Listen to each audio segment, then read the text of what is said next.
Break ஃபீல்டிங்க்கு ஒரு உதாரணம் சொல்லணும்னா 2017 ஆஸ்திரேலியா உள்ளூர் போட்டின்னு நடந்துட்டு இருந்துச்சு.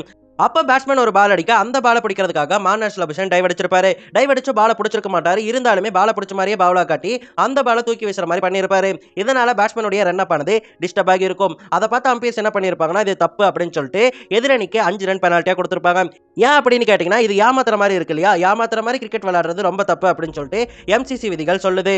அதனாலேயே இந்த மாதிரி பாலை பிடிச்சதுக்கு அப்புறமும் பிடிக்காத மாதிரி நடிக்கிறது, பாலை பிடிக்காமலே பிடிச்ச மாதிரி நடிக்கிற விஷயங்களை ஃபீல்டர்ஸ் பண்ணக்கூடாது அப்படின்னு சொல்லிட்டு எம்சிசி விதிகள் அறிவுறுத்துது.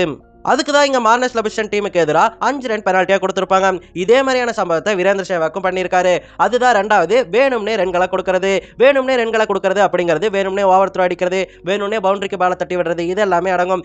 அப்படிதான் 2010 சவுத் ஆப்பிரிக்காவும் இந்தியாவும் டெஸ்ட் மேட்ச் ஆடி இருப்பாங்க. 10வது விக்கெட்டுக்கு அசீம் அம்லாவும் மொர்னே மார்க்கலும் சேர்ந்து ஆடிட்டு இருப்பாங்க. அசீம் அம்லா பவுண்டரி நோக்கி ஒரு பாலை தட்டி விட அது பவுண்டரிக்கு போயிருக்காது, பவுண்டரி ரோப்புக்கு முன்னாடியே நின்று இருக்கும். ஆனா அதை சேஸ் பண்ணி போயிட்டு இருந்த வீரேந்திர சேவாக் டக்குன்னு பாலை பவுண்டரிக்குள்ள தட்டி விட்டுருவாரு. இதனால அது 4-ஆ மாறிடும். அதை பார்த்து அம்பையர்ஸ் டக்குன்னு முடிவு பண்ணி அதுக்கு 5 ரன் பெனால்ட்டியா கொடுத்திருப்பாங்க. எதுக்கு ஏன் கொடுக்குறாங்க, பவுண்டரி கொடுத்து ஹெல்ப் தானே பண்ணிருக்காரு அப்படின்னு சொல்லிட்டு நீங்க கேட்கலாம். அங்க நடந்தது என்னன்னு கேட்டீங்கன்னா அது 10வது விக்கெட் பார்ட்னர்ஷிப். ஆஷிம் அம்லா லாட்டோ பாலை பிடிச்சதா அந்த பாலை அடிச்சிருப்பாரு. அவர் சிங்கிள் தான் எதிர்பார்த்திருப்பாரு. அது 4 போனதால அடுத்த பால் டாட் ஆனாலுமே மோர்னே மோர்கல் வந்து பேட்டிங் பண்ற மாதிரி ஆயிரும். மோர்னே மோர்கல் பேட்டிங் பண்ணாரு அப்படின்னு சொன்னா 10th விக்கெட் போயிடும். இதனால இந்தியா ஈஸியா ஜெயிச்சிருவாங்க இல்லையா. அப்படி ஜெயிக்கணும் அப்படிங்கிறதுக்காக தான் வீரேந்திர சேவாக் வேணும்னே அந்த பாலை பவுண்டரிக்குள்ள தட்டி விட்டுருப்பாரு. இந்த மாதிரி வேணும்னே பண்ணதால அதுக்கு 5 ரன் பெனால்ட்டியா கொடுத்திருப்பாங்க. மோர்னே மோர்கல் தான் அடுத்த பால்ல ஸ்ட்ரைக் இருக்கணும் அப்படின்னு சொல்லிட்டு அம்பையர் டிசைட் பண்ணிருப்பாங்க.